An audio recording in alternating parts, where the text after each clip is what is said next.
जब इंसान निकाह करे तो अपनी बीवी के साथ उल्फत और मोहब्बत का मामला रखे, और जब उसका निकाह हो तो पहली रात या जब पहली बार मिले उसको कुछ तोहफा या कुछ खाने की चीज़ दे। ये सुन्नत से साबित है, याद रखें। नबी अकरम सल्लल्लाहु अलैहि वसल्लम के ताल्लुक़ से आता है, मुस्नद अहमद की रिवायत है, और अस्मा बिनते यजीद जो है रज़ी अल्लाह अन्हा इसकी रावी है, वो कहती हैं और फरमाती है कि नबी अकरम सल्लल्लाहु अलैहि वसल्लम का जब निकाह हुआ तो हज़रत आयशा रज़ी अल्लाह अन्हा को मैंने ही तैयार किया, मैंने ही आपको सजाया, मैंने ही आपको तैयार किया। जब मैंने आपको तैयार किया और उसके बाद ये कहलवा भेजा नबी अकरम सल्लल्लाहु अलैहि वसल्लम को कि आयशा तैयार है, नबी अकरम सल्लल्लाहु अलैहि वसल्लम उनके पास आए, आपको एक दूध का प्याला दिया गया। रसूल अकरम सल्लल्लाहु अलैहि वसल्लम ने उस दूध के प्याले से दूध पिया और फिर उस प्याले को आयशा की तरफ बढ़ा दिया रज़ी अल्लाह अन्हा। आयशा ने वो फरमाती है कि थोड़ा उनको शर्म आई, झिझक महसूस हुई, तो आपने इनकार कर दिया।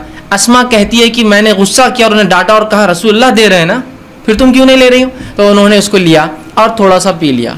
उसके बाद रसूल अकरम सल्लल्लाहु अलैहि वसल्लम ने फरमाया तुम लोग भी पियो, और भी औरतें बैठी थी, चूंकि आयशा रज़ी अल्लाह औरतों में थी और ज़ाहिर सी बात है वो औरतें पर्दे में थी, तो कहा तुम औरतें भी पियो, ठीक है। तो उन्होंने कहा अल्लाह के रसूल सल्लल्लाहु अलैहि वसल्लम आप पहले पी ले, ज़्यादा बेहतर होगा। फिर रसूलुल्लाह ने दूसरी बार फिर पिया, उसको पीकर जो आपने फिर औरत जो अस्मा रज़ी अल्लाह अन्हा को दिया, वो कहती है कि मैंने वो गिलास लिया और उसको मैं पलटाने लगी, घुमाने लगी, ताकि मैं भी वहीं होठ लगाऊं जहां रसूल अकरम सल्लल्लाहु अलैहि वसल्लम ने होठ लगाया था।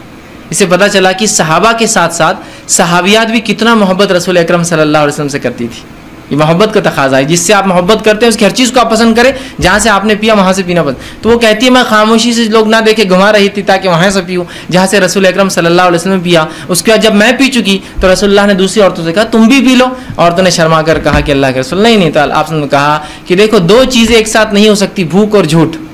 पी लो, मतलब क्यों शर्मा रही हो, पी लो, तुमको भूख है मैं जानता हूँ, लेकिन तुम झूठ बोल रही हो तकल्लुफ में कि नहीं हमने पी लिया। कहा पी लो, और फिर औरतों ने भी पी लिया। समझ रहा? तो यहाँ रसूल अकरम सल्लल्लाहु अलैहि वसल्लम पहली बार अपनी बीवी से मिले आयशा रज़ी अल्लाह अन्हा, तो आपने कुछ दिया, मतलब खाने पीने की चीज़। और ये भी रहमत का एक हिस्सा कि इंसान कुछ खिला पिला। बहुत से लोग कंजूस होते हैं, कुछ खिलाते पिलाते नहीं किसी को, ना अपनी बीवी को, ना बच्चों को, ना किसी को। तो बहरहाल बीवी से जब पहली बार मिले तो कुछ खाने पीने का दे, कुछ भी हो सकता है। आज के दौर के अंदर आप मिठाई ले जा सकते हैं, एनीथिंग, मतलब कुछ भी हो सकता है जो मोहब्बत और उल्फत बढ़ाने के लिए। और खाना पीना एक ऐसी चीज़ होती है जिसके करने से लोगों में आपकी तरफ मोहब्बत मायल होती है। आप देखिए किसी को आप बुलाना चाहते हैं, किसी से कुछ काम करवाना चाहते हो तो क्या करते हैं उसको, चलो ढाबे पर, चलो खाने पर। सर घर पे कब आ रहे हैं आप खाने की, तो प्रमोशन चाहिए आपको, ठीक। तो बहरहाल खाना एक वो है। तो यहाँ शरीयत ने कहा बीवी से भी उल्फत मोहब्बत करो। तो पहली बार जब आप बीवी से मिले तो चूँकि हम बिस्तरी शुरू होती है इसी अमल के बाद, इसलिए मैं इसको भी रख रहा हूँ। तो खिलाए पिलाए, कुछ दे, और ये कुछ भी हो सकता है। आपके इलाके, समाज, माहौल के एतबार से चीज़ें XYZ बदल सकती है, ठीक है बहरहाल। तो कुछ ना कुछ करे। दूसरी चीज़, जब बीवी से पहली बार खिलवत मतलब अलहदगी में जहाँ कोई आपको ना देख रहा हो, जब खिलवत में मुलाकात हो, तो आप सल्लल्लाहु अलैहि वसल्लम ने फरमाया कि जब खिलवत में बीवी से पहली बार मिले, और ये अमल एक बार के लिए है सिर्फ, जो अब मैं अमल बयान कर रहा हूँ, तो आपने फरमाया कि जब मिले तो उस बिस्मिल्लाह कहे, अल्लाह का नाम ले, और बीवी का जो सर का सामने का हिस्सा होता है बालों का, ठीक, उसको अपने सीधे हाथ से पकड़े, ठीक, सीधे हाथ से पकड़े। सामने का सर का जो बालों का हिस्सा होता है उन बालों को सीधे हाथ से पकड़े, ठीक है। लेकिन तकलीफ देनी मतलब पकड़ना, आप जाहिर सी बात अगर जमे हैं तो हाथ रखें, खुले हैं तो पकड़ना अच्छी बात है। आप हदीस में आता आपने पकड़ा उसको, ठीक, ये आप खोल भी सकते हैं, इसमें क्या मसला, बहरहाल। तो उसको पकड़े और पकड़ने के बाद अल्लाह का नाम ले और एक दुआ करे, जो कि नबी अकरम सल्लल्लाहु अलैहि वसल्लम ने इस दुआ, जो अबू दाऊद और इब्न माजा की रिवायत है, ये दुआ करे। और ये दुआ सिर्फ एक बार करना है आपको, जब आप खिलवत में पहली बार अपनी बीवी से मिलेंगे, हम बिस्तरी से पहले याद रखें। और ये दुआ करे, अल्लाहुम्मा इन्नी असअलुका मिन खैरिहा व खैरि मा जबलतहा अलैहि, ऐ अल्लाह मैं तुझसे इसके खैर का सवाल करता हूँ, और जिस खैर पर तूने इसे पैदा किया उस खैर का सवाल करता हूँ। और फिर फरमाया अलैहि व अऊज़ु बिका मिन शर्रिहा व शर्रि मा जबलतहा अलैहि, और मैं पनाह मांगता हूँ तुझसे इसके शर से, और मैं पनाह मांगता हूँ तुझसे इसके शर से, और उस शर से जिस पर तूने इसको पैदा किया है। और ये दुआ नई सवारी खरीदने की भी है, ये दुआ नया गुलाम खरीदने की भी है, और ये दुआ निकाह के बाद बीवी से पहली बार मिलने के लिए भी है, तीनों के लिए। अगर आप सवारी खरीदे तो रसूलुल्लाह सल्लल्लाहु अलैहि वसल्लम अगर ऊँट खरीदते तो उसके कोहान को पकड़ कर ये दुआ करते, निकाह आपने किया तो सर पर हाथ रख कर किया, ठीक है। तो बहरहाल ये एक बार दुआ करना है आपको। देखिए दुआ कितनी, देखिए अहम और कितनी अच्छी है कि अल्लाह मैं सवाल करता हूँ तुझसे इसकी खैर का, उस खैर का जिस पे तूने इसे पैदा किया है, और उस खैर का जिसे पैदा किया, और तुझसे पनाह मांगता हूँ इसके शर से, और जिस शर पे तूने इसको पैदा किया है। ये पहली बार आप करेंगे। उसके बाद अब जब हम बिस्तरी का इरादा करते हैं तो उससे पहले आप एक और दुआ करेंगे। ये दुआ कॉमन है, हर आदमी को हर बार हम बिस्तरी से पहले ये दुआ करनी चाहिए। ये बहुत अहम दुआ है। लोग पूछते नहीं करे तो क्या हुआ, नहीं करे तो क्या हुआ, नहीं बोले तो क्या हुआ, बहुत सी चीज़ें होती है। तो मैं हमेशा सवाल करता हूँ लोगों से, चलिए आप गाड़ी चलाते हैं, कार टू व्हीलर चलाते हैं, और हाँ सीट नहीं हुई तो क्या हुआ, हॉर्न नहीं हुआ तो क्या हुआ, इंडिकेटर नहीं चले तो क्या हुआ, मडगार्ड नहीं रहा तो क्या हुआ, सारी गार्ड नहीं रहा तो क्या हुआ, बम्पर्स नहीं रहे तो क्या हुआ, है ना। तो आप बोलते नहीं अच्छी नहीं दिखती ना गाड़ी। मतलब आप कंप्लीशन, दुनिया में हर चीज़ कंप्लीशन की तरफ चाहते हैं, मुकम्मल की तरफ चाहते हैं। सुन्नत में क्यों नहीं चाहते हर चीज़ मुकम्मल की तरफ जाए? वहाँ नहीं करे तो मतलब हर बार नेगेटिव क्यों, पॉजिटिव क्यों नहीं कि कर लो तो क्या, हर बार नहीं करे तो नहीं करे तो वैसा नहीं करना चाहिए। ठीक, तो याद रखिए ये दुआ पढ़े और बहुत खैर है इस दुआ के अंदर। ठीक है, तो आप सल्लल्लाहु अलैहि वसल्लम जो है, माफ़ करना बहरहाल वो दुआ से पहले एक चीज़ मैं भूल गया था, वो ये कि जब इंसान हम बिस्तरी से इरादा करे तो उससे पहले निकाह की रात जो है नमाज पढ़ना भी याद रखिए, ये अमल भी जो है सहाबा से मिलता है, हमें सहाबा से मिलता है। ठीक, इसके ताल्लुक से एक रिवायत आती है कि मियाँ भी इकट्ठे नमाज पढ़े। एक जो है ताबईन फरमाते हैं, अभी साद उनका नाम था जो कि ग़ुलाम थे, वो कहते हैं मैंने ग़ुलामी की हालत में निकाह किया और उसके बाद जो है अबू ज़र ग़िफ़ारी रज़ी अल्लाह अन्हु, ठीक है, उसके बाद वो कहते हैं कि अब्दुल्लाह इब्न मसूद और हुज़ैफ़ा बिन यमान रज़ी अल्लाह अन्हुम को दावत दी, ये सहाबा को दावत दी बड़े बड़े। ये मेरे पास मेरी दावत वलीमा में जो है दावत मैंने दी निकाह की, वो मेरे पास आए। जब मेरे पास आए तो उन्होंने मुझसे कहा कि देख जब तू अपने बीवी से करीब जाने का इरादा कर तो अल्लाह का नाम ले और ये दुआ कर जो मैंने पहले बताई। उसके बाद कहा कि फिर तू उसके साथ जो है 2 रकात नमाज पढ़ ले, तू आगे खड़ा हो और वो पीछे। याद रखिए मर्द और औरत बाजू खड़े रह के नमाज नहीं पढ़, चाहे मियाँ बीवी क्यों ना हो, तू आगे खड़ा रहे, वो पीछे खड़ी रहे और तू 2 रकात नमाज पढ़ ले। और फिर फरमाया उसके बाद क्या करना है, तू बेहतर जाने और तेरी बीवी बेहतर जाने। ठीक, मतलब उनको एक से एजुकेट किया बैठे बैठे दावत में कि जो है तुम जो है 2 रकात नमाज पढ़ो। तो सहाबा से ये अमल मिलता है, तो कोई शख्स चाहे तो ये अमल बिल्कुल वो कर सकता है। ठीक है, कि वो जो है 2 रकात नमाज पढ़ सकता है। जब 2 रकात नमाज पढ़ ली बहरहाल, तो उसके बाद जो है अब हम बिस्तरी का वक्त आया। अगर वो उसका इरादा करता है तो सबसे पहले दुआ करे। ये दुआ बड़ी मशहूर और मारूफ है, सही बुखारी की रिवायत है और बहुत सारी कुतुब हदीस में आती है। आप करें बिस्मिल्लाह, अल्लाह का नाम से आप शुरू करें, अल्लाहुम्मा जन्निबना शैताना व जन्निबि शैताना मा रज़क़तना। ये दुआ याद रखिए, छोटी सी दुआ, ये दुआ कर ले बिस्मिल्लाह, अल्लाह के नाम से, अल्लाहुम्मा जन्निबना शैताना, ऐ अल्लाह जो है हमें शैतान से महफूज रख। फिर आगे फरमाए व जन्निबि शैताना मा रज़क़तना, और उस चीज़ को भी शैतान से महफूज रख जो तूने इसके ज़रिए रिस्क रखा है। और रिस्क यहाँ मुराद औलाद, मतलब अल्लाह मुझे और मेरी बीवी को शैतान से दूर रख और जो है मेरी औलाद को भी शैतान से दूर रख। देखिए इंसान जो है यहाँ हमबिस्तरी कर रहा है, यहाँ अपने बीवी के साथ सोने की बात हो रही है, यहाँ सेक्स की बात हो रही है, उसके बाद भी यहाँ तालीम दी जा रही है, एजुकेट किया जा रहा है और कहा जा रहा है कि ठीक है नफसानी ख्वाहिशात को पूरा करना है लेकिन हवस के शिकार मत बनो। यहाँ भी अल्लाह का नाम लेके शैतान से पनाह मांगी जा रही। देखिए इस अमल में भी कैसा पाकीज़ा और कैसा मुताहरा ये दीन है, याद रखिए। बहरहाल अब ये दुआ आपने की, ठीक है, अब दुआ के बाद आप बिस्तरी कर सकते हैं। लेकिन ये बात बहुत ज़रूरी है जो हमें समझना है कि जब शरीयत ने मर्द को इजाज़त दी निकाह की और औरत के साथ हम बिस्तरी करने की, तो ये इजाज़त कोई हाकिम और महकूम वाला रिश्ता नहीं है, मालिक और ग़ुलाम वाला रिश्ता नहीं। समझ रहे आप बात को? वरना होता ही कि जब ये मौका इंसान को मिल जाता मर्द को पहली बार, तो वो बिल्कुल एक औरत को अपना शिकार समझता है। हर आदमी ऐसा नहीं होता, लेकिन कुछ लोग होते हैं ऐसे, वो समझता है वो शिकार है और मैं आका हूँ और ये ग़ुलाम है, मैं हाकिम और ये मेरी महकूम है। ठीक, और लिहाजा वो उस पर टूट पड़ता है जानवरों की तरह। अंदाज़ा लगाइए एक औरत के साथ अगर आप ये सलूक करेंगे जो आपकी बीवी और ज़िंदगी भर रहने वाली, शरीक हयात कहा जाता है ना बीवी को, शरीक हयात मतलब लाइफ पार्टनर है आपकी, पूरी ज़िंदगी आपके साथ शरीक रहेंगी। और अगर पहली रात आप साथ ये बदतमीज़ी करेंगे कि आप बताएंगे कि मैंने निकाह खालिस सिर्फ अपनी हवस को पूरा करना किया। ठीक है, उल्फत और मोहब्बत एक चीज़ है, लव एक चीज़ होती है, कि लस्ट एक चीज़ होती है इंग्लिश के अंदर। उर्दू में जैसे कहते हैं एक मोहब्बत होती है और एक हवस होती है। तो हमें मोहब्बत की इजाज़त है, हवस पूरी नहीं करना है हमको। हमें जो लव की इजाज़त है, हमको लस्ट नहीं। ठीक है, इंसान जाहिर सी बात है वही अमल कर रहा है जो लस्ट में होता है, लेकिन इसमें मोहब्बत के तकाजे के साथ कि ये मेरा अपोनेंट पार्टनर है, मेरी बीवी है, इसके साथ ज़िंदगी गुजारना है। ठीक है, तो ये बात बड़ी है हमें समझना हमारे लिए। तो इंसान जो है जब अपनी बीवी से ताल्लुक़ात क़ायम करे तो इसको हाकिम और महकूम और जालिम और मज़लूम वाला रिश्ता ना बना दे, बल्कि इसको मोहब्बत और उल्फत वाला मामला रखे। और हम बिस्तरी से पहले जो बातें हमको रसूल अकरम सल्लल्लाहु अलैहि वसल्लम और सहाबा के आसार मतलब सहाबा के अमल से पता चलती, वो ये है कि ये लोग फोर प्ले करते, हम बिस्तरी से पहले कुछ बीवी से खेलते। और एक रिवायत में रसूलुल्लाह सल्लल्लाहु अलैहि वसल्लम की इस बात का खुला इशारा आपने फरमाया, जब एक सहाबिया के अल्लाह के रसूल मैंने एक औरत से निकाह किया लेकिन ये मुतल्लक़ा है, मतलब इसकी शादी हो चुकी है और ये जवान थे सहाबी, तो अल्लाह के रसूल सल्लल्लाहु अलैहि वसल्लम फरमाया कि तूने कुंवारी लड़की से क्यों नहीं निकाह किया, ताकि वो तुझसे खेलती और तू उससे खेलता, तो क्या अल्लाह के रसूल मेरी मजबूरी थी, मेरे वालिदा का इंतकाल हो गया और मेरी 3 छोटी छोटी बहनें हैं, अगर मैं कोई कुंवारी लड़की लाता तो वो मेरी बहनों की देखभाल बराबर से नहीं कर पाती। जब मैंने ऐसी औरत को लाया निकाह में जो मुतल्लक़ा है, उसको प्रीवियस एक्सपीरियंस है ज़िंदगी का, वो ज़िंदगी समाज में गुजार चुकी है, वो मेरी बहनों की अच्छे से तरबियत कर सकती है। इस हदीस से एक बात और पता चली, निकाह में बहुत सारे मकासद इंसान रख सकता है निकाह के लिए।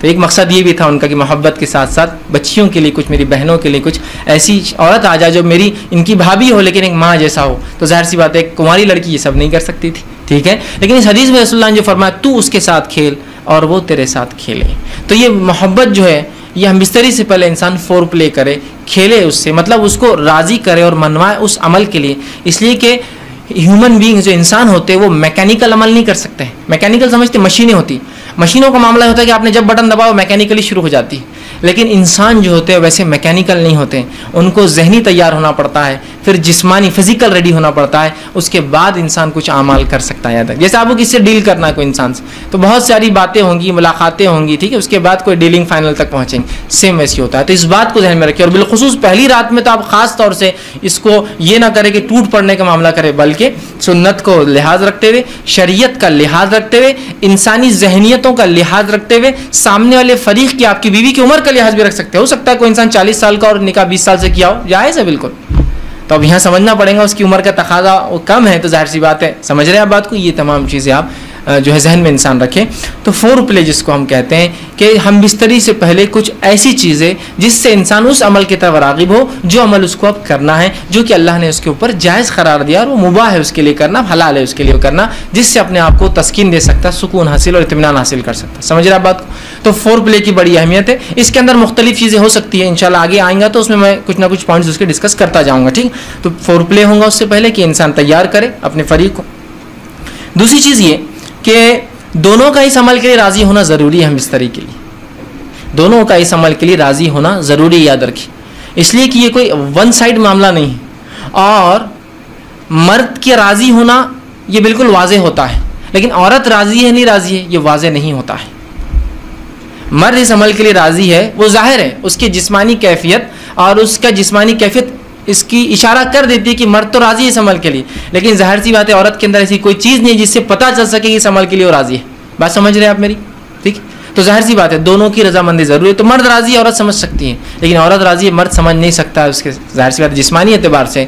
तो उसको इस मामले में तैयार करना होगा, उसको इस मामले में पूछ सकते हैं आप, उसको इस मामले में उसकी भी हामी ले सकते हैं आप। और हामी उसका हाँ हर बार ज़बान से बोलना नहीं है, कुछ बातें आप समझ सकते हैं जिसका हाँ होती है, समझे ना, इंसान की आंखों के इशारे, जिस्मानी हवा जैसे इंसान समझ सकता है कि इसका माना हाँ है।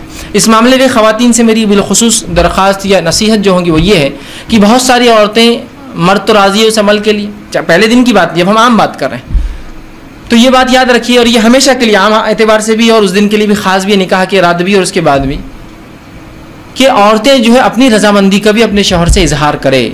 अगर वो ये नहीं करती तो बहुत सारी तलाक़ की सिर्फ ये वजह बनती, याद रखिए, कि वो कहता है कि मेरी बीवी में से कभी राज़ी नहीं, आज तक उसने एक बार भी मुझसे जो है मोहब्बत की बात नहीं कही या मोहब्बत के लिए खुद राज़ी नहीं हुई।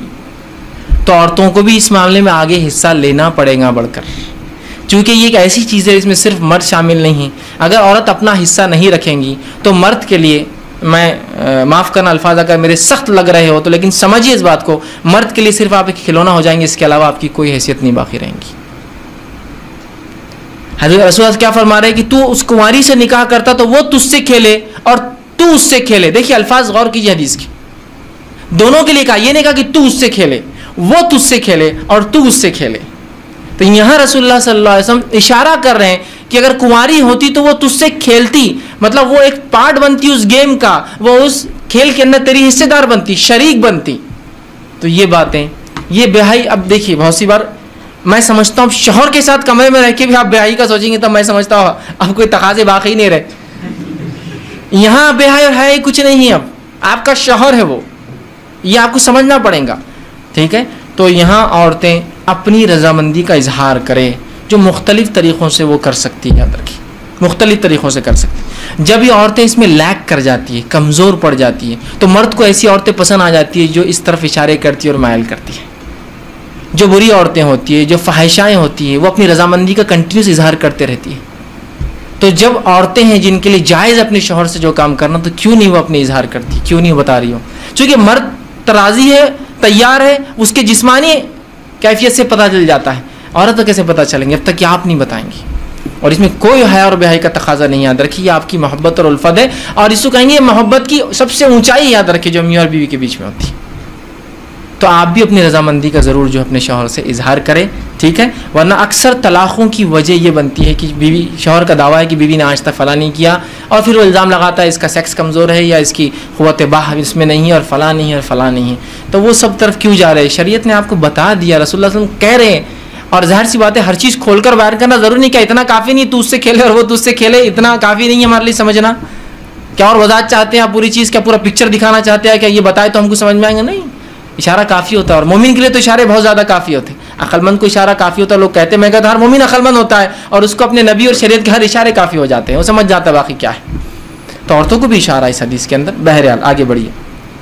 अब इंसान जो है जमा कैसे करे, ये तो पहले का हुआ, और कुछ बातें निकाह के लिए ख़ास और कुछ आम थी। अब निकाह की रात भी हो सकती है इसमें इन्वॉल्व, और अदर ज़िंदगी का और हिस्सा जहाँ मियाँ बीवी हम बिस्तरी करना चाहते। अब जमा कैसे करें? जमा से मुराद, जब मैं अल्फाज कह रहा हूँ तो शर्मगाह का जमा होना और मिलना, इससे मुराद है मेरा, याद रखिए, ठीक है। कि इंसान उससे अब जमा कैसे करे, इसके ताल्लुक से बहुत सारी गलतफहमी होती है। इंशाल्लाह आज उसके इजाले करने की कोशिश करूँगा। अब इंसान अपनी बीवी से कैसे जमा कर सकता है? आइए अल्लाह रब्बुल इज़्ज़त का जवाब अपनी किताब, उसकी किताब में जो उसने दिया उससे हम शुरू करते हैं। अल्लाह रब्बुल इज़्ज़त फरमाता और कहता है, सूरह बकरा सूरह नंबर 2 आयत नंबर 223, और फरमाता है, निसाउन हर्सुल लकुम फ़ातु हर्साकुम अन्ना शिअ्तुम। कि अल्लाह फरमाता और कहता है, तुम्हारी औरतें तुम्हारे लिए खेतियाँ हैं, और तुम जिस तरह से चाहो अपनी खेतियों में आओ। तुम्हारी औरतें तुम्हारे लिए खेतियाँ हैं, जैसा एक किसान अपने खेत में बीज डालता है ताकि उससे फसलें निकले, तो तुम्हारी बीवियाँ तुम्हारी औलादों की पैदा होने की वजह है ना, उसके बगैर कैसा होंगे? तो तुम जो है अल्लाह रब्बुल इज़्ज़त फरमा रहा है कि तुम जो है फिर जहाँ से चाहो वहाँ से अपने बीवियों में दाखिल हो, ठीक।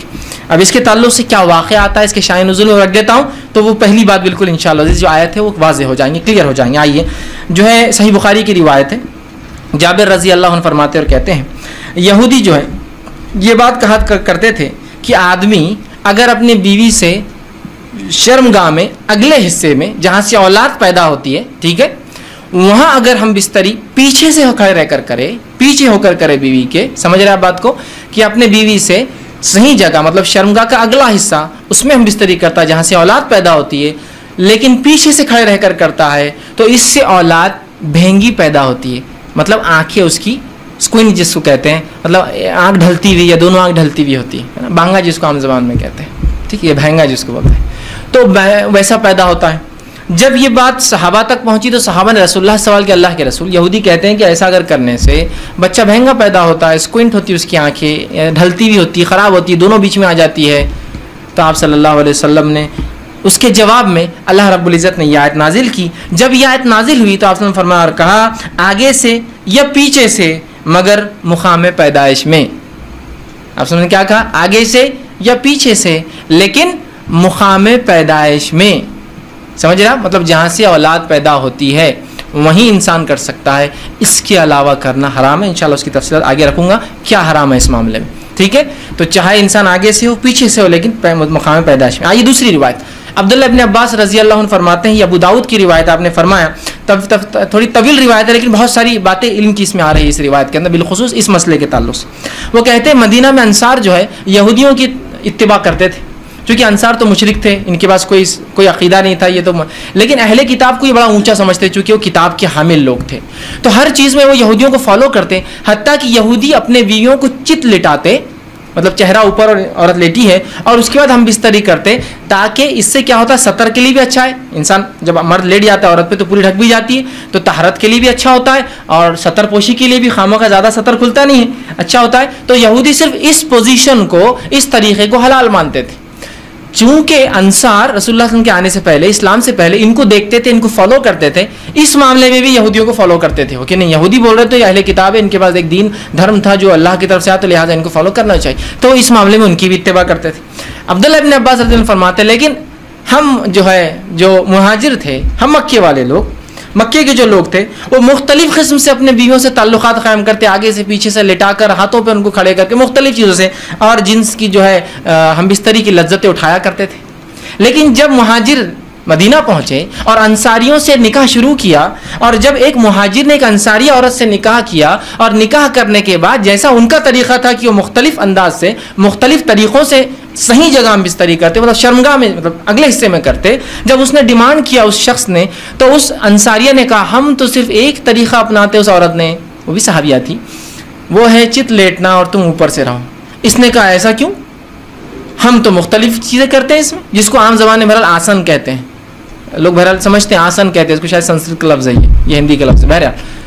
तो हम तो मुख्तलिफ करते हैं। तो इन्होंने कहा नहीं मैं तो ये करने नहीं दूंगी। झगड़ा बढ़ गया, उसने कहा मैं तो ऐसे ही करूँगा, उसने कहा हमारे पास ये तरीक़ा नहीं, और बात रसूल अकरम सल्लल्लाहु अलैहि वसल्लम पहुँच गई और फिर ये आयत नाजिल हो गई, तुम्हारी बीवियाँ तुम्हारी खेती है, तुम जहाँ से चाहो। मतलब जो मुहाजिर कर रहे थे सही कर रहे थे, मुख्तलिफ पोजीशंस हो सकते हैं, लेकिन अगले हिस्से में सिर्फ पैदाइश के हिस्से में इंसान कर सकता है। तो ये रिवायत में बहरहाल बहुत सारी बातें आ गई और बहुत सारी बातों का जवाब हमें मिल गया है। आगे आइए, अब इस मामले में जो है इंसान जमा जो करे, हम बिस्तरी करे तो लेट कर सकता है।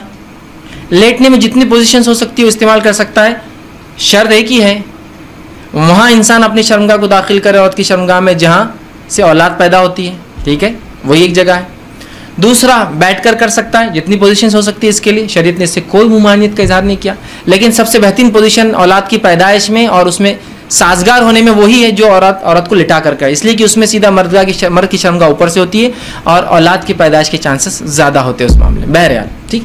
उसके बाद बैठकर जितने तरीके हो सकते हैं, जितनी पोजीशंस हो सकती है, जिसमें मैं जो बता रहा हूँ बात आप समझ रहे हैं कि शर्मगाह मर्द की औरत से मिले और सामने के हिस्से में आपके लिए जायज़ है। इसी तरह खड़े रहकर जो कुछ हो सकता है, इसमें कोई मुमानियत नहीं है, कराहत हो सकती है, नापसंदीगी हो सकती है, लेकिन मुमानियत किसी में भी नहीं, हरुमत किसी में भी नहीं। बैठकर, लेटकर, खड़े रहकर कुछ भी हो सकता है। अभी बात का इजाला मैं कर दूं, बहुत से लोगों ने अजीब अजीब बातें लिख दी, अल्लाह उन पर रहम करे, जिसकी वजह से उम्मत को खामोखा ऐसी मुश्किलात और तकलीफ़ों में डाला जो शरीयत में नहीं दी, कि खड़े रहकर करे तो औलाद लंगड़ी पैदा होती है, बैठकर करे तो औलाद फलां पैदा होती है, पीछे से कर। आज भी मैं कह रहा हूँ कि अगर कोई लड़का बहंगा आ जाता है जिसकी आंखें स्क्विंट हो, उसकी आंखें बराबर ना हो, तो औरतें एक दूसरे को धक्का दे के हंसती मजलिस।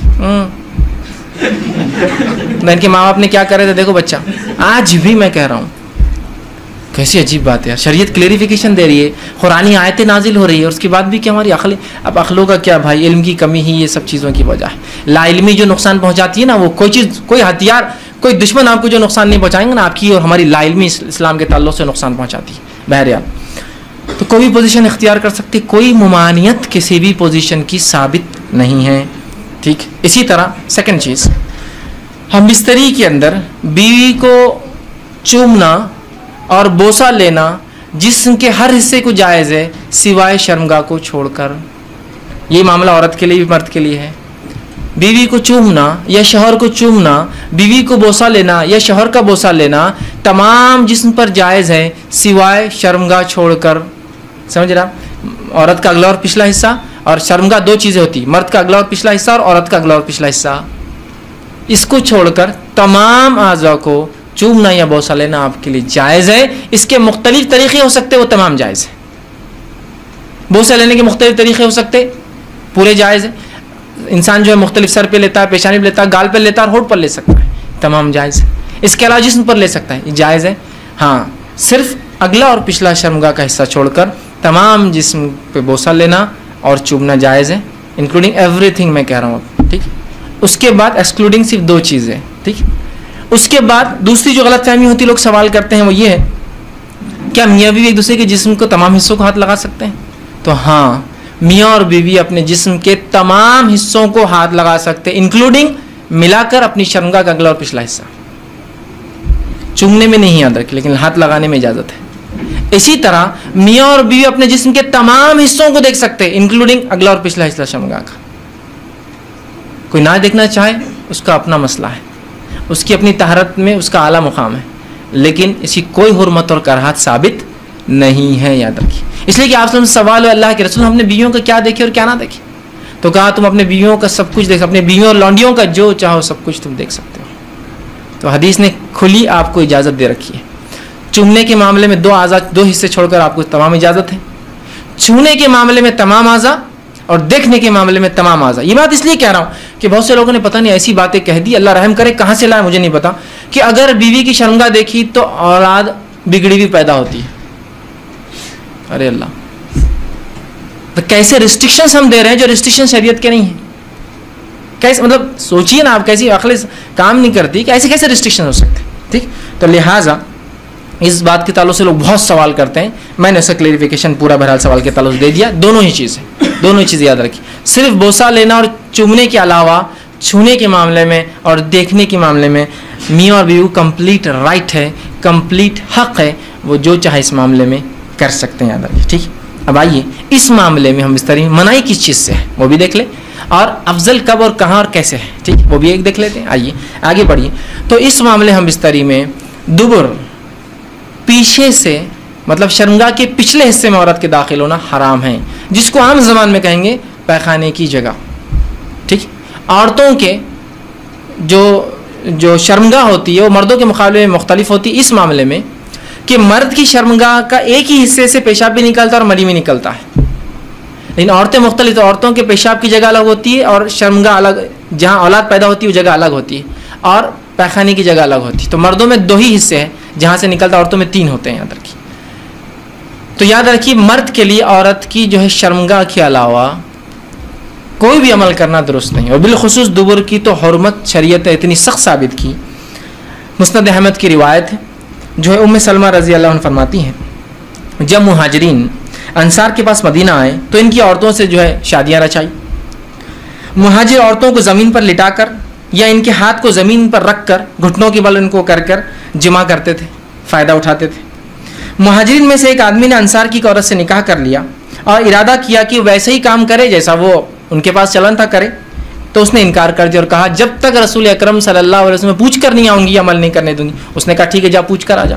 वो औरत सुबह होने के बाद रसूल अकरम सल्लल्लाहु अलैहि वसल्लम के पास पहुंची। जब खिदमत में पहुंची तो बड़ी शर्म आई, कैसे पूछूं कैसे पूछूं। तो उम्मे सलमा रज़ी अल्लाह अन्हा जो आपकी बीवी थी, उनसे कहा कि ज़रा आप रसूलुल्लाह से पूछ दीजिए ना कि ये अमल क्या जायज़ है। तो आप सल्लल्लाहु अलैहि वसल्लम ने ये आयत पढ़ी, जो आयत नाजिल हुई थी सूरह बकरा की, मैंने पहले लग दी, निसाउकुम हर्सुल लकुम फातु हर्साकुम अन्ना शितुम, तुम्हारी बीवियाँ तुम्हारी खेती है, जहाँ से चाहो दाखिल हो जाओ। जो है और वो आगे अल्लाह के रसूल नहीं मगर एक ही जगह मुकाम पैदाइश का दाखिल हो, लेकिन नहीं मगर एक ही जगह मुकाम पैदाइश। तो इससे पता चला दुबुर में दाखिल होना, पैखाने की जगह या एनल सेक्स जिसको कहते हैं, शरीयत में हराम है, और इतना सख्त हराम है कि इसकी हुर्मत के ताल्लुक से 3 ही हदीसें रखता हूँ आपके सामने। पहली हदीस आपसे फरमाते, तिरमिज़ी और इब्न हिब्बान की रिवायत, आपने फरमाया और कहा अल्लाह ताला ऐसे आदमी की तरफ नहीं देखेगा या देखना गवारा नहीं करेगा जो अपनी बीवियों से दुबुर में जमा करता था, पैखाने की जगह जो है जमा करता था, उसकी तरफ देखने वाला नहीं अल्लाह क़यामत दिन। अल्लाह का नहीं देखना मतलब अल्लाह का रहम नहीं करना। दूसरी रिवायत अबू दाऊद की रिवायत आपसे फरमाते, वो आदमी मलऊन है, अल्लाह के नज़दीक लानती है, फरिश्तों के नज़दीक लानती है, इंसानों के नज़दीक लानती है, जो फरमाते हैं जो महाश यानी दुबुर में औरत के दाखिल हो। दूसरी रिवायत। तीसरी रिवायत बहुत सख्त है, आप फरमाते हैं, निसाई की रिवायत आपने फरमाया, जिस आदमी ने हायजा औरत से हम बिस्तरी की, जिस आदमी ने अपने बीवी से दुबुर में दुखुल किया, और जिस आदमी ने या औरत ने जो है किसी काहिन के पास जाए, नुजूमी के पास गया और उसकी बात की तस्दीक की, हाँ ये तो सही कह रहा है, उसने उस चीज़ का इनकार किया जो मोहम्मद पर नाजिल हुई है, मतलब वो शरीयत का मुनकिर है, वो काफिर है। अब लाइल्मी मैं समझता हूँ कितने लोग ये गुनाह कर चुके हैं अपनी ज़िंदगी में। लोगों को लगता है ये तो कोई बात ही नहीं, रूटीन ऑफ लाइफ है। ठीक, लाइल्मी कितनी ख़तरनाक हो सकती है, समझ रहे हैं आप, कि उसने उस चीज़ का इनकार किया जो मोहम्मद पर नाजिल हुई, वो मुनकिर शरीयत है, वो इस्लाम का मुनकिर आदमी है जो दुबुर में दाखिल होता है। हमको मामूली लगता है, शरीयत के नज़दीक बहुत संगीन जुर्म है, तो इल्म बहुत ज़रूरी है हर मामले में। बहरहाल ठीक, तो ये तीनों रिवायत बहरहाल इस चीज़ की वजाहत कर रही थी कि